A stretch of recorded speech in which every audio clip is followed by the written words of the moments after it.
ছবিতে আবার কার দিকে ছোড়া হলো তীর?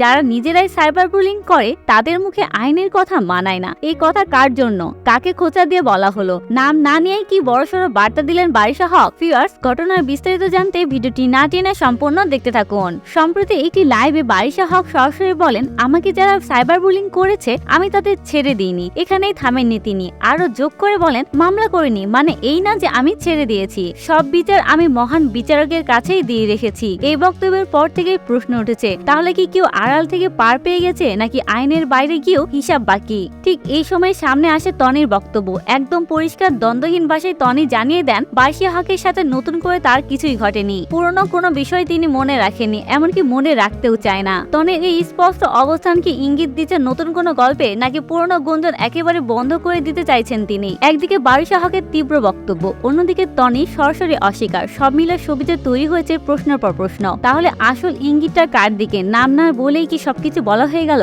ভিউয়ার্স, কমেন্টে আপনার মতামত জানাতে ভুলবেন না। আর ছবি চঙ্গনের এমন আপডেট পেতে সাবস্ক্রাইব করুন আমাদের চ্যানেল স্টার গল্প বাংলা।